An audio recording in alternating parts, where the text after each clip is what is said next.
نکاح کے بعد رخصتی کا سنت طریقہ کیا ہے؟ کیا دلہا گھر والوں کے ساتھ لڑکی لینے جا سکتا ہے؟ لڑکی کی رخصتی کے لیے باقاعدہ طور پر بارات لے جانا جناب نبی کریم صلی اللہ علیہ وسلم سے ثابت نہیں، بلکہ آپ صلی اللہ علیہ وسلم نے اپنی ایک شادی میں دلہن کو لانے کے لیے ایک آدمی بھیجا ہے، خود دلہن کے گھر نہیں گئے۔ رسول اللہ صلی اللہ علیہ وسلم اور صحابہ کرام رضوان اللہ علیہم اجمعین کا رخصتی کے بارے میں یہ بھی معمول تھا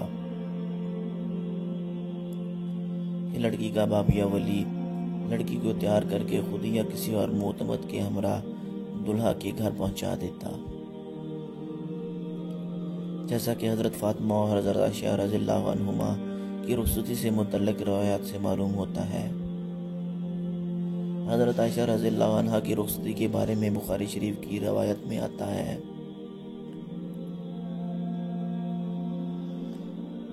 کہ آپ کی والدہ آپ کو حضور صلی اللہ علیہ وسلم کے ہاں پہنچا کر آئیں، نہ آپ صلی اللہ علیہ وسلم خود تشریف لے گئے تھے نہ آپ نے کسی کو بھیجا تھا۔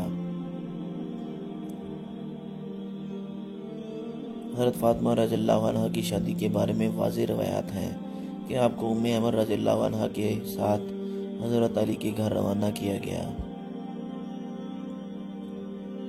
اور ظاہر ہے حضرت ام ایمن آپ صلی اللہ علیہ وسلم کی آزاد کردہ باندی تھی، نہ کہ حضرت علی رضی اللہ عنہ کی،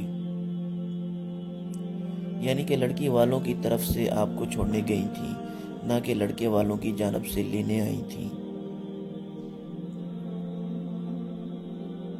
لہذا نکاح اور رخصتی کا بہتر طریقہ یہ ہے کہ مسجد میں نکاح کیا جائے، پھر نکاح کے بعد لڑکی کو اس کے محرم کے ذریعے دلہا کے گھر پہنچا دیا جائے، اور اگر خود دلہا اس کے گھر والے جا کر دلہن کو لے آئے تو یہ بھی جائز ہے، اس میں بھی شرعاً کوئی حرج نہیں۔ اور اس موقع پر اگر رشتہ دار خواتین و حضرات اور دوست و احباب جمع ہو جائیں اور غیر شرعی امور و بجا تکلفات سے اجتناب کیا جائے تو اس میں بھی کوئی مذائقہ نہیں۔